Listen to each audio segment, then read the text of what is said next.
Hello friends, welcome back to my channel. Friends, ये देखिए, ये मेरा एज़ेलिया का प्लांट क्या हाल हो रखा है इसका। हालांकि इसने लास्ट ईयर काफ़ी अच्छे से इसमें फ्लावरिंग किया था और ये मेरा जो है वाइट एज़ेलिया का प्लांट है।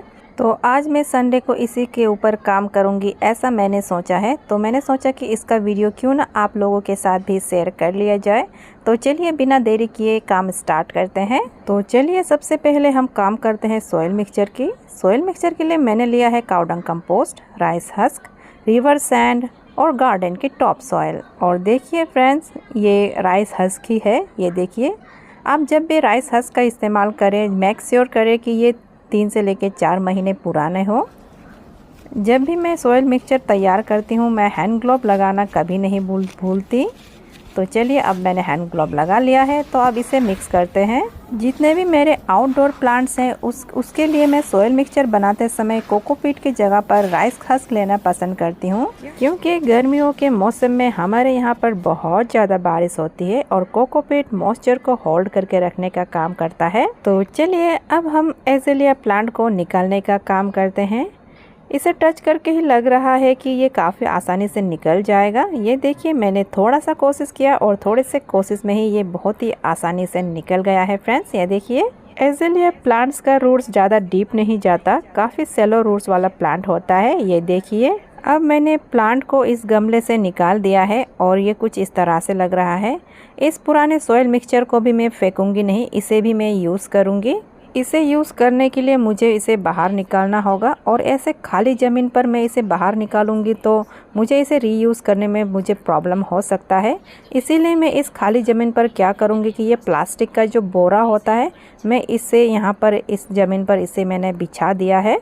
और अब मैं इस गमले को यहाँ पर इस तरह से उलटकर खाली कर देती हूँ। देखिए, मैंने अब इसे खाली कर दिया है। और ये जो ईंट के टुकड़े जो आप देख रहे हो ना, मैंने इसे ड्रेनेज होल को बंद करने के लिए यूज़ किया था।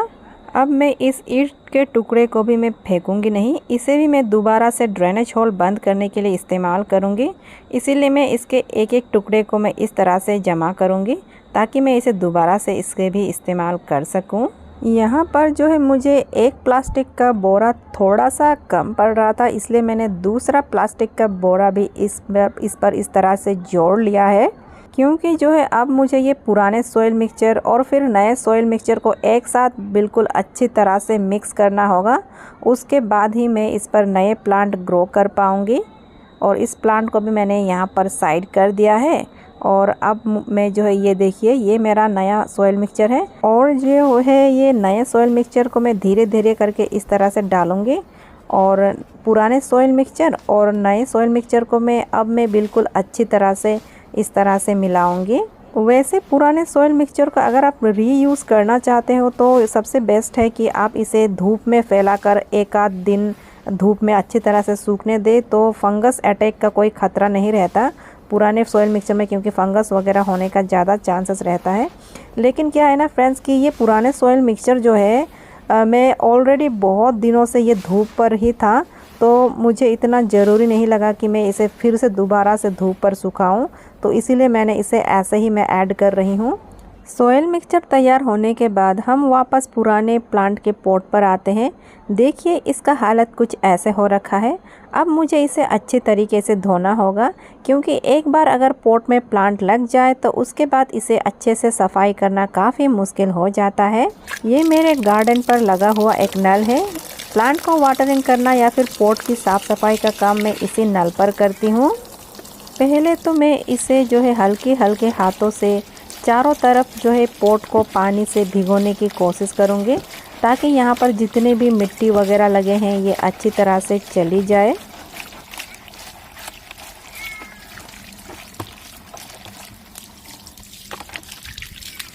अब जो है मैं इसे साबुन से बहुत अच्छी तरीके से मल कर धोना चाहती हूँ।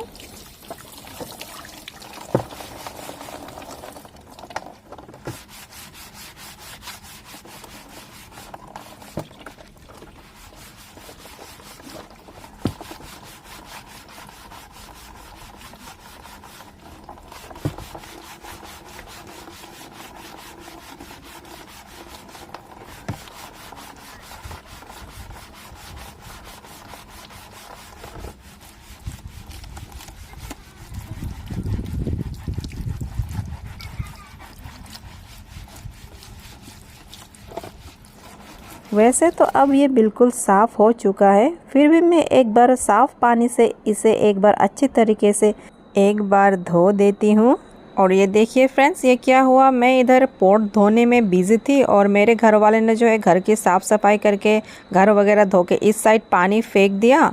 और देखिए मैंने यहीं पर सॉइल मिक्सचर बना कर रखा था, मेरे घर वाले को पता नहीं था और उस पूरा जो है ये पानी जो है सॉइल मिक्सचर पर आ गया। ये देखिए पूरा सॉइल मिक्सचर भी जो है अब ये गीला हो चुका है। अब मुझे समझ में नहीं आ रहा है कि मैं क्या करूँ।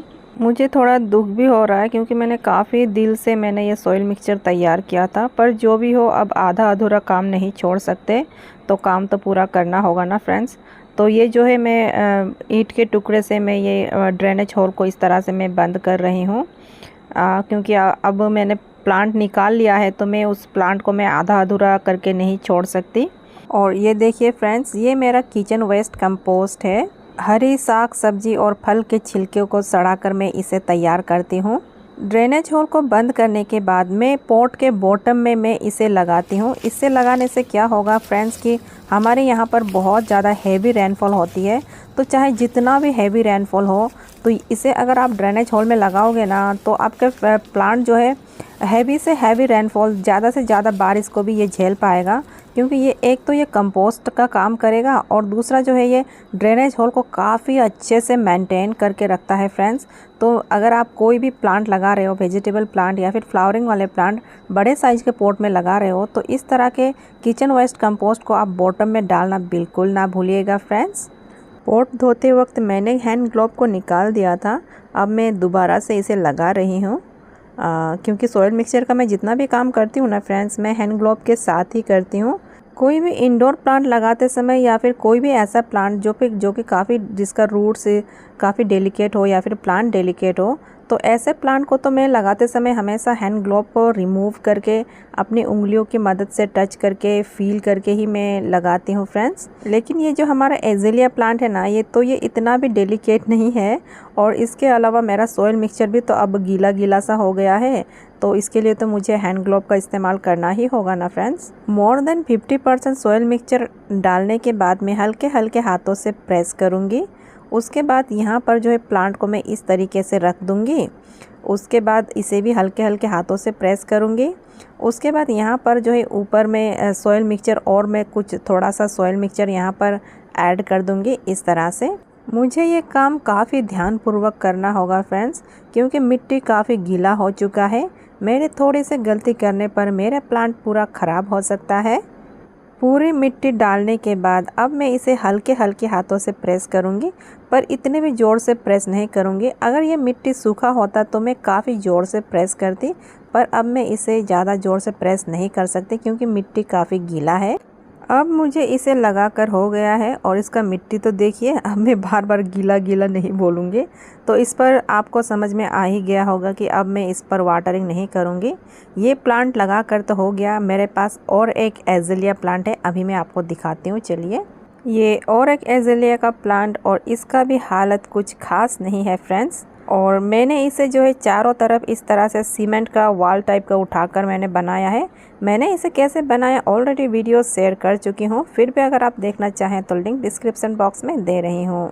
तो लास्ट ईयर मैंने क्या देखा कि इसका जो है सिर्फ एक आध फ्लावरिंग है, सिर्फ वह अच्छे से ये फ्लावरिंग नहीं कर पाया। तो इसका एक रीज़न ये भी हो सकता है फ्रेंड्स, क्योंकि ये एक बड़े से मोर पंख का नीचे मैंने इसे लगाया है, तो इसमें जो है मोर पंख की वजह से ठीक से धूप नहीं मिलता है। सुबह की या फिर दोपहर की एक आध घंटे की धूप ही सिर्फ इसे मिल पाता है इस मोर पंख के वजह से, और तो ये रीज़न हो सकता है फ्लावरिंग नहीं करने का। तो इसे जो है मैं इसे यहाँ से ले जाऊँगी और इसके पास में ये देखिए ये इमली का छोटा सा पौधा भी उग रहा है। अब इसे भी मैं यहाँ से शिफ्ट करके पॉट पर ही लगाऊंगी, क्योंकि लास्ट ईयर जो पॉट पर मैंने एज़ेलिया प्लांट ग्रो किया था ना फ्रेंड्स, उसमें काफ़ी अच्छे से फ्लावरिंग आया था। तो इसे भी मैं पॉट पर ही लगाऊंगी, हो सकता है इसमें भी अच्छे से फ्लावरिंग आ जाए।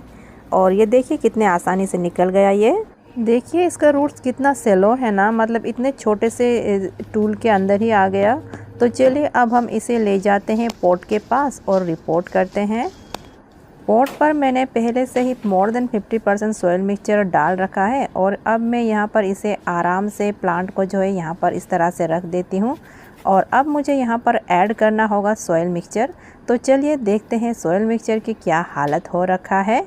और सॉइल मिक्सचर की हालत ये देखिए। थोड़ा तो रिस्क है फ्रेंड्स इस तरह के गीले सॉइल मिक्सचर में प्लांट लगाने का, और मुझे थोड़ा दुख भी हो रहा है कि मैं अपने प्लांट को इस तरह के सॉइल मिक्सचर प्रोवाइड कर रही हूँ।